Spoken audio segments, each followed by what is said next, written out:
Pedro. Amém, Jesus, eu te agradeço. Aleluia, Jesus.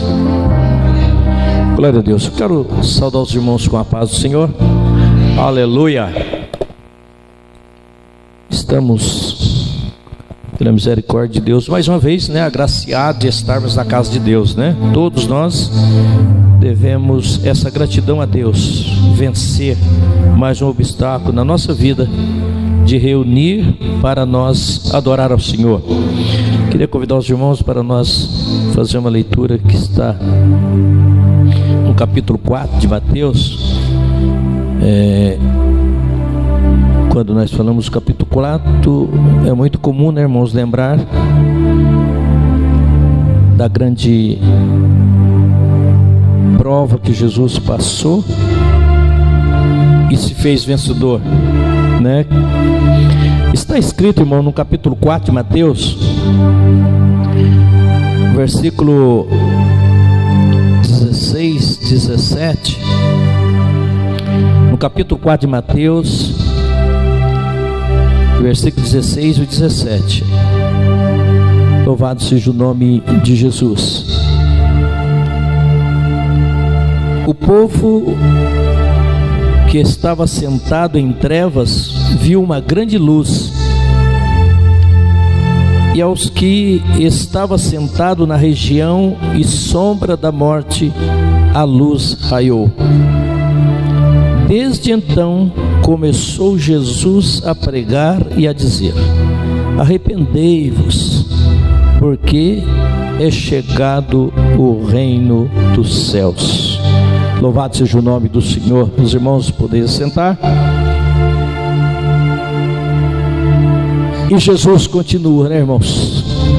A obra não parou, a obra ainda continua. O Senhor ainda continua dizendo: a raça humana é chegado o reino do céu. Irmãos, buscando algo para esse domingo à noite, não hoje, tá, irmãos? Quero dizer aos irmãos que não é hoje. Há uns dias atrás, eu sou aquela pessoa bem tranquila, sossegada, os irmãos que me conhecem. Eu não sou aquele pregador que gosta de fazer tanto barulho, mas gosto de uma igreja barulhenta. Não sou contra, viu, irmãos? Aí me pergunta por que eu gosto de um povo barulhento e eu não sou. Me pergunta. Porque eu não posso ser igual a você. Porque eu não posso ser igual a você. Eu tenho que ser igual ao que Cristo quer que eu seja. Assim como você, Ele quer que você seja barulhento, faça barulho, não tem problema nenhum. Eu aceitei Jesus numa época, irmãos, que não podia falar de Jesus. Quando você falava de Jesus, os padres mandavam quebrar a igreja dos crentes, e a polícia ia quebrar a igreja dos crentes, porque naquela época ainda os padres mandavam acima da justiça da cidade. Foi uma época muito difícil de se tornar crente. Outros dizem vira crente. Eu não gosto que pessoas viram crente, né, irmãos? Porque quando a pessoa vira crente, ele fica em cima do muro. Ele fica em cima do muro. Qualquer homem, mulher, qualquer jovem, qualquer adolescente que virar crente, irmãos, toma cuidado com ele, que é um pé no mato, outro no caminho. Mas quando o ser humano conhece, entende o que é que Deus quer fazer na vida dele e se converte ao Senhor, aleluia, esse cristão vai passar por vários problemas, várias provas, várias lutas, mas vai continuar, aleluia, exaltando, glorificando, testemunhando, falando o que o Senhor faz, aleluia, porque ele é prova do que o Senhor fez na sua vida. Então há uma diferença muito grande, e hoje a gente escuta muitas pessoas virando crente, né? Quem faz evangelismo escuta muito isso, né? Eu virei crente lá na igreja do pastor Max. Eu virei crente lá na igreja irmãos, virei crente na igreja do pastor Max. E por que você não está lá? O que você está fazendo? Não, é que não deu certo, não. Eu achei que era outra coisa, mas não é o que eu pensei, não. Então, O escândalo, irmãos, na casa do Senhor não é bem-vindo. Na obra de Deus não é bem-vindo. O Senhor Jesus uma vez falou, ó, se for para escandalizar, é melhor você tomar uma pedra, se amarrar no pescoço e se tirar no mar. Aí eu pergunto aos irmãos, quer um pecado maior do que suicídio? Não sei se tem outro. Segundo a Bíblia, existe perdão, né? O único perdão não existe quando pecamos contra o Espírito Santo. Mas é um grande pecado, pecado de morte, né? O Senhor Jesus falou, ó, sai do meio da sociedade, para você parar de escandalizar a minha obra. Então, irmãos, e a gente vai assim, né, irmãos, de vez em quando dando uma desfolhada na Bíblia, de vez em quando orando, de vez em quando buscando, né? Os irmãos perguntam, mas por que é de vez em quando? Porque eu tenho que trabalhar para comprar o feijão, arroz para minha esposa, para os meus filhos, né? Comprar o leite para a fiarada, e a gente acaba às vezes não sobrando tempo. Tem dia, irmãos, que é tão difícil para nós que nós só lembramos de Deus, mas na verdade não conseguimos nem abrir a boca para falar alguma coisa. Mas, irmãos, nós não podemos esquecer que nós realmente fomos chamados. Essa noite foi falado aqui que nós fomos chamados para adorar ao Senhor. A missionária Geni disse que nós não devíamos vir à casa do Senhor, aleluia, para buscar, para pedir, para clamar. Nós devíamos vir para ofertar o nosso louvor, o nosso culto, a nossa adoração, e o Senhor vai, aleluia, entender o que nós estamos precisando, aleluia, e vai nos socorrer.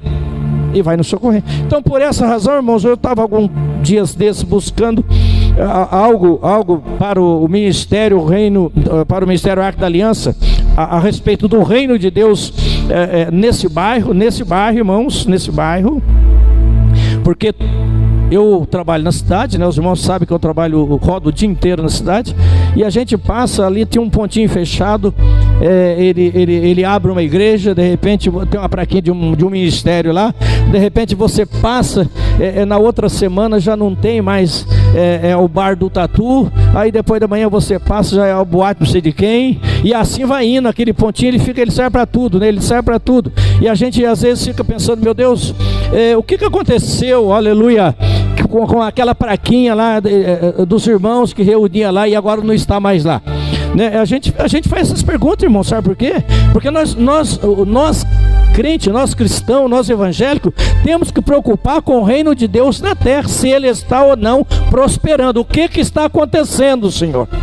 Então todos nós devemos fazer isso, porque desde que nós aceitamos Jesus, o que nós queremos ver, irmãos, o que é? É que as almas venha, aqui as ovelhas de outro aprisco, venha para o aprisco de Jesus, onde Jesus é o sumo pastor. Jesus fala no capítulo 10 do Evangelho de São João, que o ladrão veio para roubar, matar, destruir, ele veio para fazer contra a vontade do Senhor, mas o Senhor Jesus disse, mas eu sou o bom pastor, e eu vim para dar vida, e vida pelas ovelhas. Então nós, como cristãos, nós precisamos preocupar com o reino de Deus, como é que está o reino de Deus. Nós não podemos cruzar os braços e ficar à vontade. Outro dia nós ouvimos aqui o pastor Marcos trazendo aqui uma palavra, e ele citou um dos versículos que está na Bíblia Sagrada, que realmente o reino, a seara é grande, mas poucos são os trabalhadores. A seara do Senhor é grande, e o Senhor Jesus teve essa grande dificuldade a ponto de dizer, rogai ao Pai para que Ele mande mais trabalhador, porque a seara está branquejando, está chegando a hora da colheita, aleluia, e se nós não colher, vai perder frutos. Então aí, irmãos, várias maneiras, vários motivos para nós preocuparmos com a obra de Deus, E nós olhando para esse versículo, irmão, me chamou a atenção, e eu fiz uma pergunta a Deus, e disse, Senhor, como vai ser o ministério Arca da Aliança na Cidade Nova? Não pode ser mais um templo, mais um salão com uma placa lá fora, Arca da Aliança. Ele precisa ser um templo onde o povo se reúne, e há diferença, aleluia, quando nós reunimos, a tua presença precisa se fazer em nosso meio, Senhor.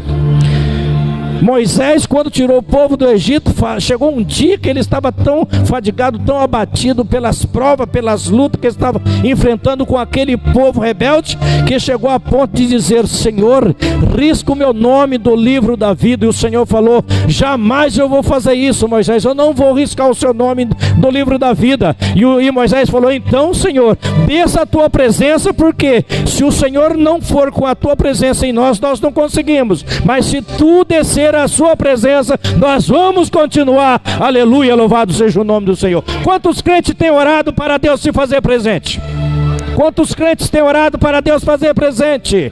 Aleluia, louvado seja o nome do Senhor. Mas se você não tem feito isso, não tem problema, irmãos. Começa a perguntar ao Senhor e pedir ao Senhor: Senhor, hoje é domingo, hoje à noite nós vamos estar reunidos em teu nome, e a tua palavra diz que em teu nome há milagre, em teu nome há mudança, em teu nome há transformação, e nós vamos reunir hoje em teu nome, Jesus, e nós queremos a tua presença, aleluia, para que haja, aleluia, uma mudança na nossa vida e na vida daqueles que entrarem ali no santuário esta noite, aleluia, louvado seja o nome do Senhor.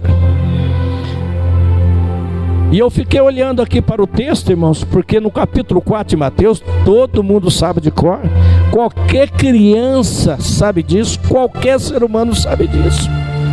Capítulo 4, capítulo 3 de Mateus, quando João aparece para batizar o povo, ele faz o povo, vai convidando o povo e vai mergulhando o povo nas águas, e vai xingando o povo, né? Ele fala assim: raça de víbora, quem vos ensinou a fugir da ira futura e da ira vindoura? E vai batizando o povo, vai batizando o povo, e não termina. As pessoas vêm: João, eu também quero ser batizado, eu também. Irmã Tamires, às vezes eu fico até pensando, né? João com a barriga nas costas, né, com fome, com sede, e o povo não parava de chegar, e ele ia batizando, e de repente aparece Jesus.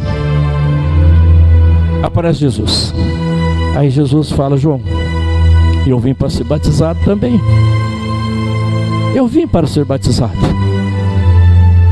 porque Jesus está agora iniciando um grande reino, e é o grande reino que vai combater o reino das trevas. É o grande reino que vai fechar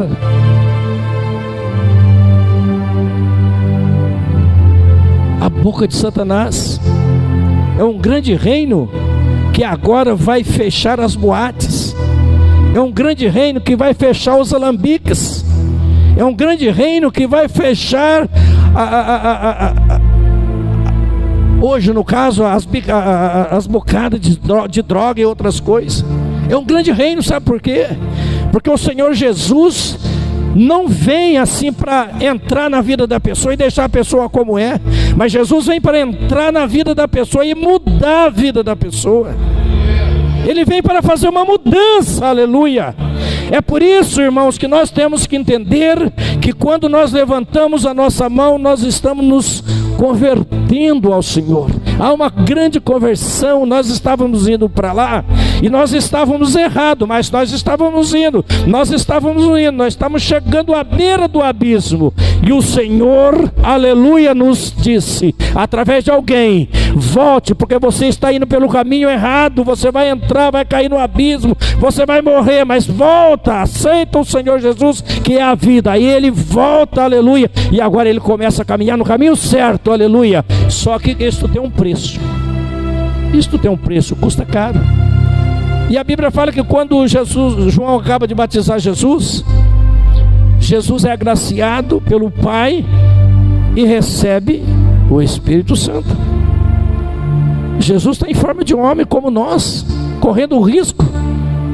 Os irmãos podem lembrar-se que no capítulo 4 de João, né, quando Jesus vai evangelizar a prostituta, os homens ficam olhando e falando: olha, se Jesus soubesse quem essa mulher é, ele nem estava falando com ela. Só que Jesus veio para isso, Jesus veio para mudar essas vidas. E o que aconteceu, irmãos? Jesus sai da água, recebe o Espírito Santo e vai pelo caminho do deserto. Todo mundo conhece, está no capítulo 4. E Jesus vai agora enfrentar uma das piores provas da sua vida. A pior prova, irmãos, porque Jesus vai subir ao monte para consagrar a sua vida, vai jejuar por 40 dias, e ao final dos 40 dias ele vai sentir fome, ele vai sentir, é lógico, né, irmão? É comum, né? 40 dias sem comer, e ele vai ficar sentindo aquele desejo, aquela vontade, e Satanás vai aproveitar a oportunidade, vai oferecer a ele. E os irmãos conhecem a história, não é isso que eu quero falar, mas acontece, irmãos, que Jesus começa ali a enfrentar uma grande batalha para fundar o reino de Deus na terra, para fundar o seu reino na terra. E aí, irmãos, nesse capítulo que eu acabei de ler, nesse versículo que eu acabei de ler, nós vamos entender, irmãos, que Jesus declara, o escritor Mateus, ele fala assim: olha, nós que estávamos correndo o risco de partir para a eternidade. E existe um outro segredo nesse negócio, irmãos, porque alguém por aí no mundo todo dizendo que o homem morre, depois nós vamos fazer prece para ele, para o Senhor manter o caminho dele com luz e ter a salvação. Mas a minha Bíblia diz que não é isso, né, irmãos? A Bíblia diz que após a morte, o homem, a mulher, o ser humano segue-se a juízo. Não dá mais direito dele se arrepender de nada. Então ele tem que se arrepender enquanto está com vida. E agora o escritor diz assim: olha, nós que estávamos na região da sombra da morte, nós vimos uma grande luz. Nós conseguimos ter vida. O profeta Isaías citou lá quando estava profetizando que haveria um grande acontecimento na terra, que era o nascimento de Jesus. E agora o escritor diz que nós estamos no momento de uma libertação, nos tornarmos uma outra pessoa, uma oportunidade que nós estamos tendo. E ele diz assim: olha, nós que estávamos lá, agora sim. Diácono Murilo, nessa noite, ele fez aqui, deu uma saudação, e na saudação ele citou o Salmo, dizendo que o Senhor nos tirou de um charco, de um charco horrível de pecado, firmou os nossos passos, e nós continuando ali os versículos, vai dizer que até o cântico que nós cantávamos, que achava que alegrávamos naquelas músicas, o Senhor tirou dos nossos lábios e colocou um novo cântico.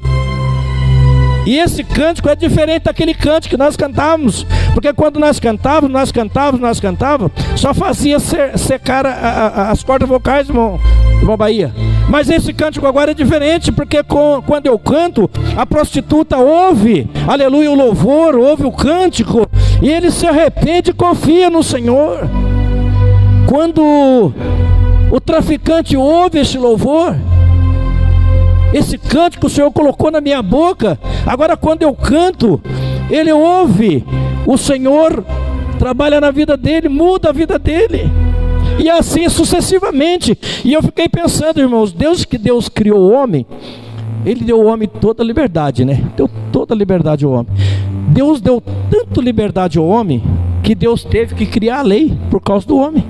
Porque a Bíblia fala que quando Deus fez o homem, Deus deu um jardim para ele lá, para ele sobreviver com os animais ali, deu toda a liberdade para ele cuidar, e ele pecou. E o pecado dele não foi para que Deus criasse uma lei, mas os 2 filhos que eles tiveram foi o problema. Porque a Bíblia fala que quando Caim matou Abel, agora Deus foi ditar as leis. Agora eu tenho que colocar uma lei nesse negócio, porque o homem está passando do limite. E isso não mudou, irmãos, nunca mudou. A vida toda foi assim. A vida do homem, do ser humano na terra é tão terrível contra os desejos e a vontade do Deus Criador, que Salomão chega a dizer: olha, precisamos abrir o olho com o homem, porque o coração do homem há muitas invenções.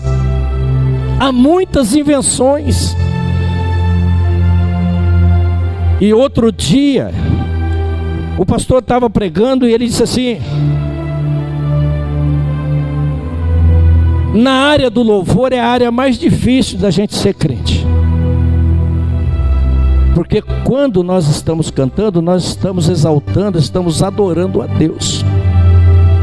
E o pregador diz assim: e Lúcifer fica revoltado, porque quem era para estar cantando era ele, quem era para estar adorando era ele. Mas ele se rebelou contra Deus e Deus fez ele cair por terra. E a revolta dele hoje é que ele não tem o direito, o que você tem, o que eu tenho, o que nós temos. E é por isso que a sociedade, a raça humana tomou outra direção. Porque Satanás está trabalhando contra. E eu fiquei feliz, irmão Elias, quando eu olhei para esses versículos. Sabe por quê? Porque diz que o Senhor começa a fundar o seu reino na terra, e Ele precisa de alguém para estar ao seu lado. Como você consegue fazer culto aqui sozinho? Irmã Tamires, você consegue reger o grupo sozinha? Se você reger, eu vou tirar uma foto e vou falar: você ficou louca, não tem ninguém na sua frente. É verdade, irmãos. O Senhor Jesus prova que não dá para ir sozinho, irmã Maria. O Senhor é o dono de tudo isso aqui, Ele é o Filho de Deus, mas Ele prova que não dá, que precisa de alguém. E aí diz que Jesus começa a andar na beira do rio, do rio ali na cidade de Galileia, e Jesus já vê logo dois homens importantes para ele. O primeiro era Pedro e o segundo André. E Jesus fala: então agora já dá para mim começar.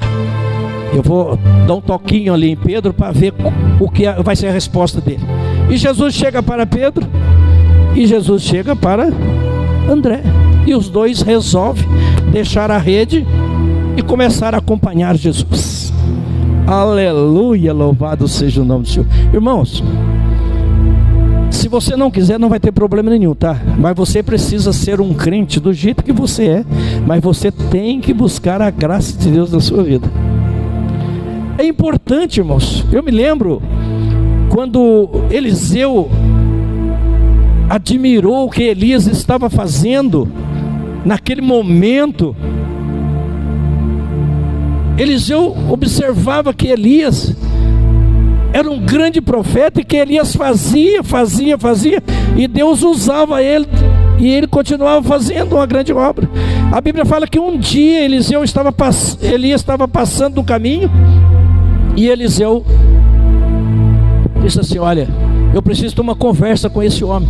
Só que a Bíblia diz, irmão, que Elias estava no ministério de profeta, porque Deus havia levantado ele como profeta.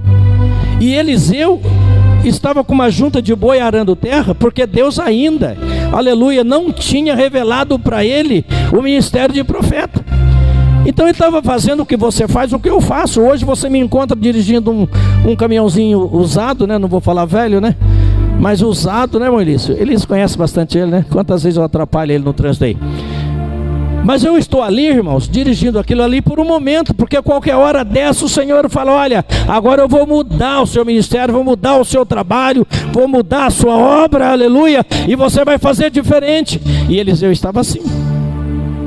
Eliseu estava lá arando a terrinha. Quando Elias vai passando, Elias era um homem que tinha os dons espirituais na sua vida. E Elias olha para Eliseu e diz: Eliseu, me acompanha. E Eliseu, irmão, qualquer um de nós podemos deixar o que o mundo nos oferece. Qualquer um de nós. É só confiar inteiramente no Senhor. A Bíblia fala, irmãos, que Eliseu disse: não, Elias, me interessa assim. E não fez nenhuma outra pergunta para Elias. Diz que o coração dele sentiu ele, falou: vai ser agora, irmão. Eu vou matar essa junta de boi, vou fazer um grande churrasco, vou repartir com todo mundo e vou largar desse arado aí. Agora eu vou acompanhar Elias, aleluia, louvado seja o nome do Senhor. Irmão, quem acompanha, quem caminha em Jesus, não pergunta para onde está indo, só agradece por onde Jesus está levando e que situação. Ele não questiona nada, ele só diz: olha, Senhor, eu quero que o Senhor continua comigo até o fim. A Bíblia fala que Eliseu deixa tudo lá e sai andando atrás de Elias, feito um maluco. E Elias vai na frente e Eliseu vai atrás. diz que logo na frente ele já encontra logo uma barreira. Lá estão os homens, os profetas de Deus, os grandes profetas do momento, e disse: Eliseu, o que você está fazendo atrás de Elias? Eu falei: não, eu quero acompanhar esse homem aí, porque eu tenho ouvido falar dos milagres que o Senhor tem feito através dele, e eu quero ver acontecer essas coisas comigo. E os profetas disseram a eles: Eliseu, volta, não faça essa loucura não. Não faça essa loucura. E Eliseu pega e disse: não, eu saí para isso e vou atrás dele. Eu já vendi a junta de boi, já larguei do arado, e eu acabei com tudo que eu tinha para seguir a ele. Aleluia. E o Deus dele é o Deus que criou todas as coisas. Eu quero ir até o fim com Elias. E diz que isso não foi o suficiente, irmãos. Isso é um grande mistério, irmãos, para nós que estamos no reino de Deus no dia de hoje.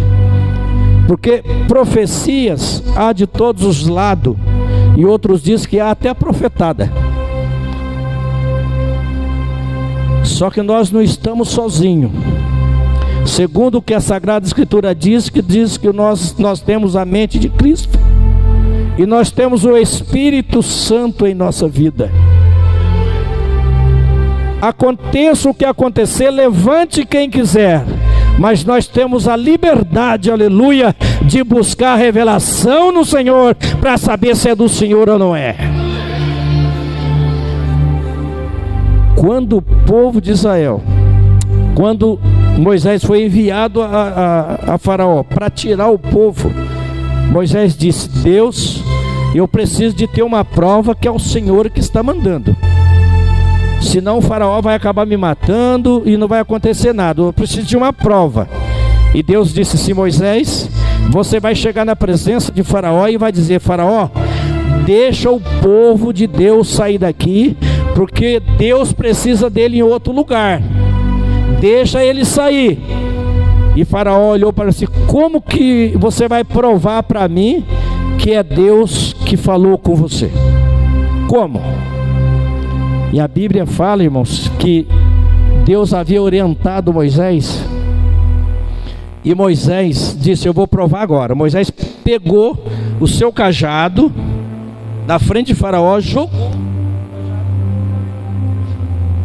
e quando o cajado caiu, tornou-se uma serpente, virou uma cobra. Você está pensando que Faraó acreditou naquela história de Moisés ali? Não. Faraó devia glorificar a Deus, disse: esse homem é enviado de Deus mesmo. Disse que não. Faraó falou assim: olha, essa coisinha tão simples que você fez aí, os meus também faz. Você quer ver? Eu vou chamar agora eles lá. Aí foi lá no seu reinado, mandou chamar os magos, os adivinhadores lá, mandou chamar aqueles homens de mágica, os mágicos lá, e eles vieram e fizeram a mesma coisa.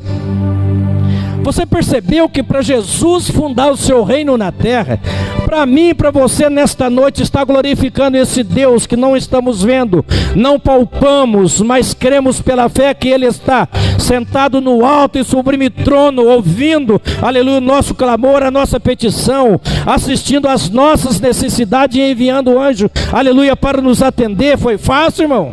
Não, não foi. Foi difícil para acontecer isso, porque há obras paralelas, parecidas. Eu glorifico a Jesus nesta noite, porque a partir do momento que Jesus fundou o seu reino aqui na terra, começou a dizer a cada um de nós que não somos qualquer um, mas que somos um cidadão do céu, e que o véu foi rasgado de alto a baixo, e que hoje nós contemplamos Deus, aleluia, no seu trono, para receber o nosso clamor, a nossa oração, a nossa petição, e o pecado que impede a nossa oração chegar ao céu, o sangue de Jesus, aleluia, nos remiu para que isso não aconteça. Então, irmãos, Jesus funda o seu reino. Só que lá no capítulo 16 de Marcos está escrito que o Senhor Jesus vai precisar agora mudar alguma coisa na vida de Pedro, na vida de André, na vida de Tomé, na vida dos homens que estavam seguindo ele. Porque lá no capítulo 14 de São João, o Senhor Jesus começa a dizer a eles que Jesus vai deixar essa terra, vai voltar para o Pai, porque Ele veio para isso, veio para ficar um pouco tempo. Jesus começa a dizer a eles que vai voltar para o Pai. E Jesus começa a revelar a cada um deles que Jesus está preocupado com eles. No entanto, no capítulo 17 de João, Jesus chega a fazer uma oração por eles. Mas no capítulo 14, Jesus falou assim: eu não vou deixar vocês órfãos, eu não vou deixar vocês sozinhos, porque vocês vão enfrentar dificuldade na vida para continuar me servindo, continuar pregando a minha palavra, continuar pregando o meu evangelho. E realmente, irmãos, há uma grande dificuldade até o dia de hoje, e vai continuar, aleluia, tendo dificuldade para nós pregarmos a palavra do Senhor. E cada dia que passa vai piorando mais, aleluia. Os irmãos sabem que agora, após, aleluia, ter criado a internet, dificultou muito mais para os crentes, aleluia, acreditar no milagre de Deus. As coisas vai dificultando cada hora que passa, porque surge cada coisa que se diz evangélico, que nós ficamos de boca aberta. Tem hora que nós abrimos ali, eu não sou muito disso, os irmãos sabem que eu ainda sou dos quadrados, né? Não sou muito de internet, mas algum tempinho que às vezes eu tenho, Max, quando eu olho ali, tem coisa que eu falo: Senhor, eu não posso acreditar que esse homem está pregando uma palavra que não é do Senhor Jesus. Ele está mudando as coisas que a palavra diz, então vai dificultando cada vez mais. E Jesus falou: eu não vou deixar vocês órfãos. Primeira coisa, irmã Tamires, que Jesus preocupa com o seu povo, com a sua igreja primitiva, é que ela fala em línguas estranhas. Qualquer irmão, se eu estiver mentindo, ou se eu estiver enganado, não tem problema. Eu prefiro ser enganado, né? Porque os mentirosos não herdarão o reino do céu. Se eu estiver mentindo, eu sou mentiroso, né? E eu preciso herdar o reino do céu, irmão, porque só tem dois lugares para mim: o céu e o inferno. O céu, o lago de fogo. E se eu não estiver preparando para entrar no céu, eu estou indo para o lago de fogo. O pior não é nada, irmã Tamires, é que aqui eu vivo 70, 80, 90 anos.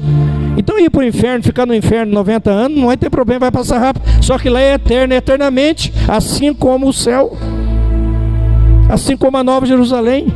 Então eu preciso me preparar, porque ela é eterna, não é esses 100 anos de vida que eu vivo aqui. Embora nós não gostamos de sofrer nem um segundo, né, irmãos?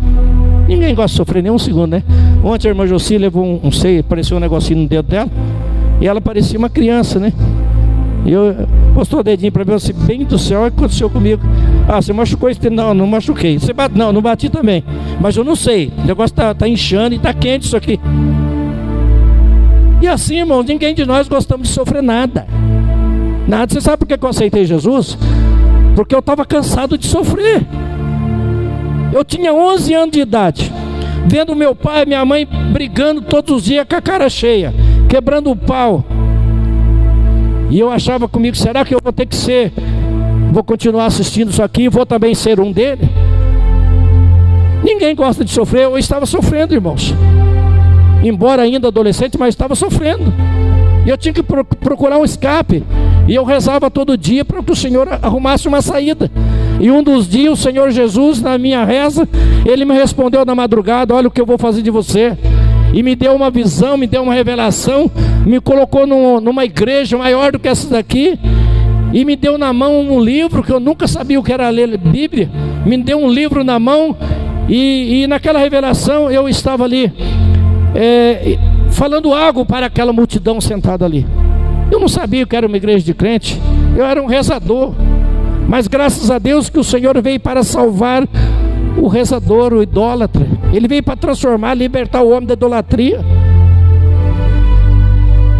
Passou um tempinho, eu estava aceitando Jesus como meu único suficiente Salvador, e dizendo, como o Max falou aqui através do louvor: eu me rendo a Ti, Senhor, e quero ir até o fim, aleluia, e ficarei à Tua disposição. E até hoje Deus me honrou, aleluia. Passei pelo vale da sombra da morte.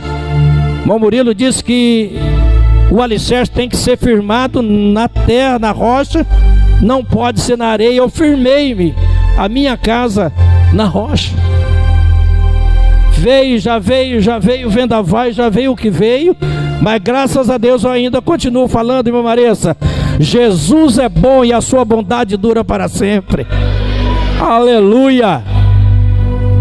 E Jesus vai fazer o que, irmãos?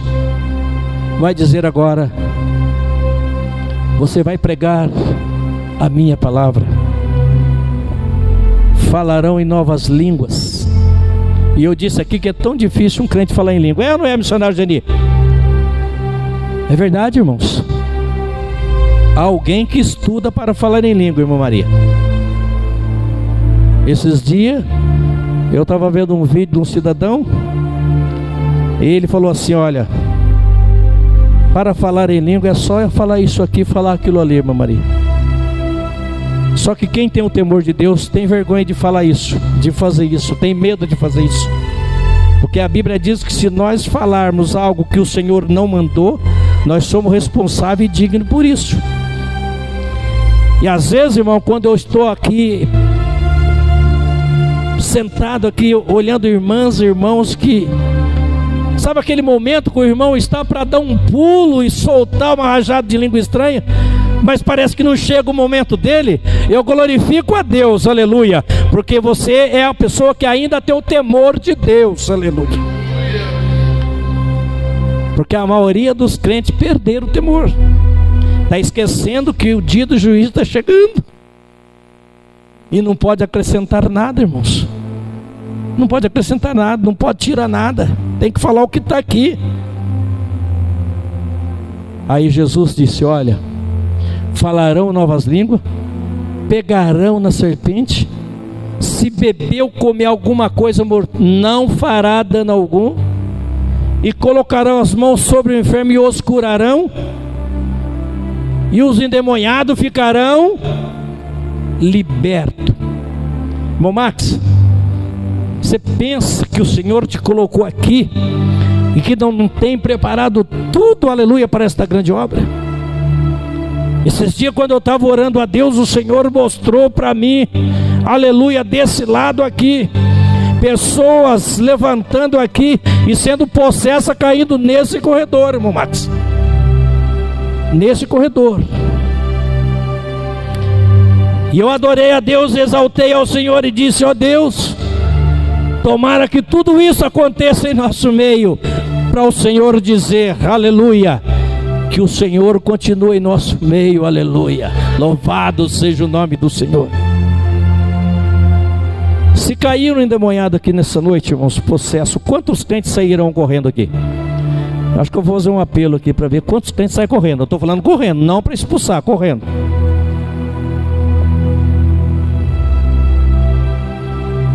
Correndo. Eu já vi, irmãos. Uma vez nós fizemos uma cruzada ali em Moreira César, ali onde é o... antes da igreja católica ali tinha um terreno grande ali, e nós pedimos ali para o cara, era candidato, nós fizemos uma cruzada lá. Aí o pastor pregador chamou as pessoas para vir para frente para nós orarmos ali, era uma cruzada, estava lotado aquilo ali. E quando começamos a orar, o diabo pegou um demônio lá, pegou um moço lá, e o moço ficou tão possesso que deu trabalho para os irmãos grudar ele. Quando foi agarrar, ele escapou e saiu correndo ali, vindo para o lado do viaduto. Eu me lembro até agora, irmãos, isso. E o pregador disse: Satanás, espera que eu tenho uma conversa contigo. O rapaz voltou ali para a oração, e quando ele chegou lá, Satanás saiu e deixou ele liberto. Então, irmãos, nós estamos, aleluia, coberto da graça de Deus, estamos protegidos pelo Senhor, porque o Senhor falou: eu não deixo vocês, aleluia, órfãos, eu vou estar com vocês, aleluia. Então, irmãos, não tem por que nós temer, não tem, irmãos. Nós estamos sim no momento da graça de Deus ainda. Porque se você for ver no capítulo 1 de 1 Coríntios, versículos 6 e 7, até pedir para a irmã colocar ali, você vai ver que isso, irmão Max, vai acontecer até que Jesus volta. Até que Jesus volta. Paulo disse lá que esses sinais, essas maravilhas que o Senhor disse no começo do seu reinado aqui na terra, vai continuar sobre os homens, sobre o povo, os cristãos. Então, irmãos, nós temos que estar sempre preparados para esse momento, preparado para orar pelo enfermo, preparado para expulsar demônios, preparado, irmã Lu, para falarmos em mistério com o Senhor.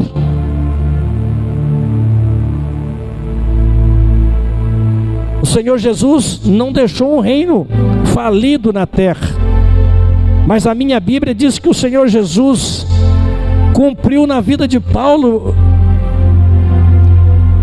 quando no capítulo 28 de Atos, quando Paulo sai da prisão, quando aquele governador resolve transportar pelo barco todos os presos, 246 almas naquele navio, quando eles se deparam lá na ilha de Malta, a Bíblia fala que Paulo, a noite era fria, gelada, e ele se reúne lá e ajunta os gravetos para acender um fogo, para aquecer, e no meio dos gravetos veio uma serpente, está escrito lá, veio uma serpente, e a serpente picou o dedo de Paulo.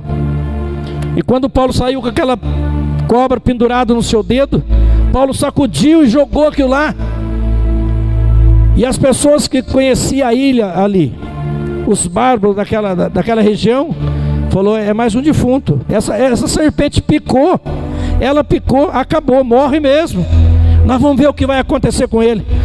E a Bíblia fala, diz que Paulo ficou tranquilo, sabe por quê? Porque Paulo havia convertido ao Senhor, e Paulo foi mais privilegiado do que nós, porque eu encontrei um Davi Miranda para pregar para mim, mas a Bíblia diz que Paulo encontrou com o próprio Jesus. Ele foi mais privilegiado do que eu. Eu encontrei um homem para falar de Jesus para mim. Paulo encontrou a palavra direta, que é Jesus. E lá, quando a serpente pica o dedo de Paulo, Paulo olhou para trás e lembrou-se: Senhor, quando o Senhor estava despedindo dos teus filhos, os discípulos, para a sua partida para a glória, o Senhor diz que pegarão a serpente e não aconteceria nada. Aí Paulo fica despreocupado. O pessoal fica esperando ele morrer, mas não acontece nada com ele. Cumpre mais um das palavras que estão no capítulo 16 de Marcos. Mas para não ficar só nisso, você continua lendo o capítulo 28, você vai encontrar que Paulo dá uma saidinha e encontra Públio, enfermo, estava com febre. Aí Públio chama Paulo, e Paulo vai orar por ele. E quando Paulo ora, diz que ele estava com diarreia e com febre. Aí quando Paulo ora por ele, Jesus cura, porque Jesus disse: e curarão os enfermos. Olha, irmãos, eu não sei se você parou para pensar o quanto você tem valor, porque isso aqui o Senhor Jesus não falou para pastor fazer isso, não falou para missionário fazer isso, não falou para diácono fazer isso, não falou para o cooperador fazer isso, mas Jesus disse: todos vocês, aleluia, que me recebeu, aleluia, como Salvador na sua vida, como meu filho, aleluia, você tem esse direito, você tem essa autoridade.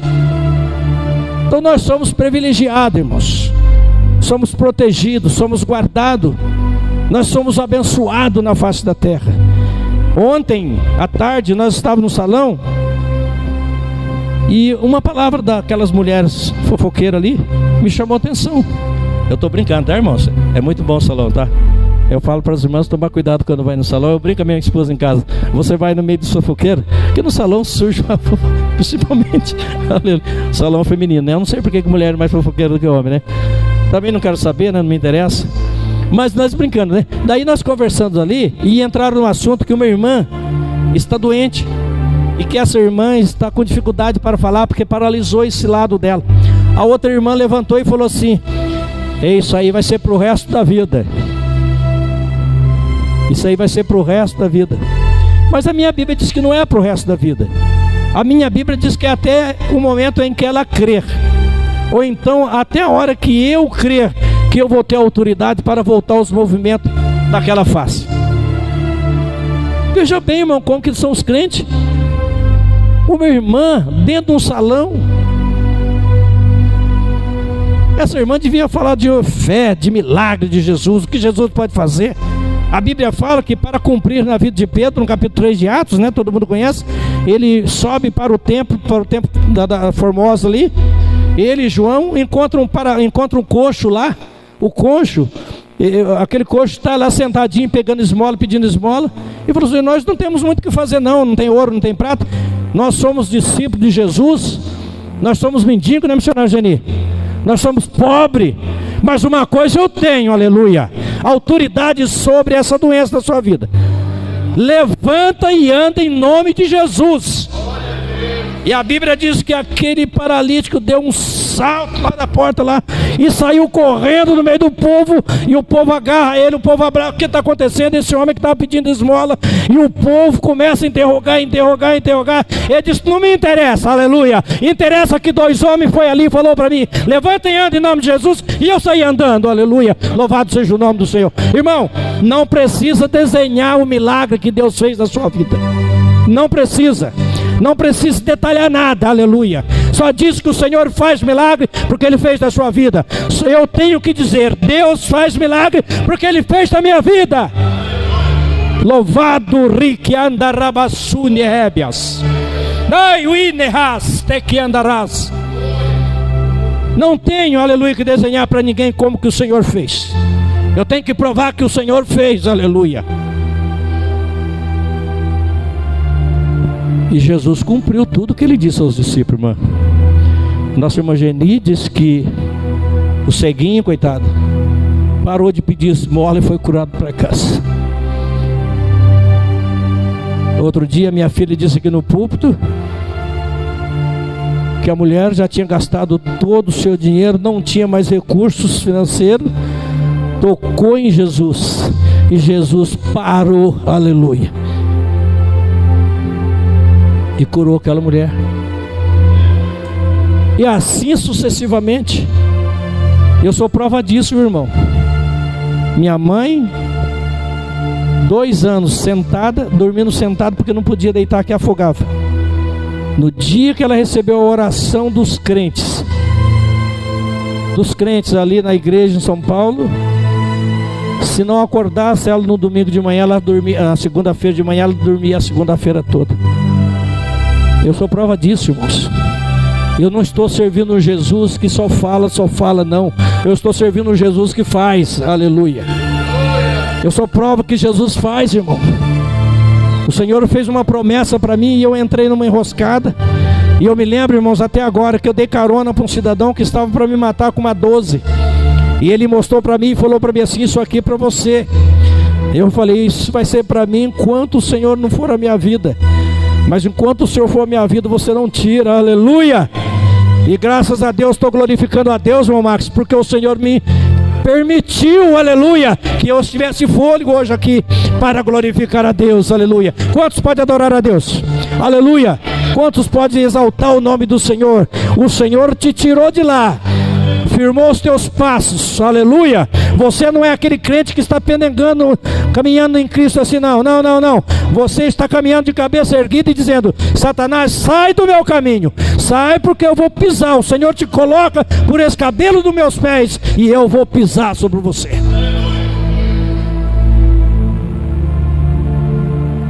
Eu estou falando, irmão, de reino espiritual na terra, tá? Porque existe reino na terra que são bons, né, irmão Max? Existem reinos na terra que nós recebemos carros importados, viagens de aviões e outras coisas. Mas eu estou falando do reino de Deus aqui na terra, é reino espiritual. No reino espiritual você não encontra muito essas coisas, não. A minha Bíblia diz que Paulo morreu pagando aluguel, irmão. E olha que o homem era estudado, e ninguém tinha uma faculdade melhor do que a dele no momento. Morreu pagando aluguel. Mas ele não misturou as coisas, não.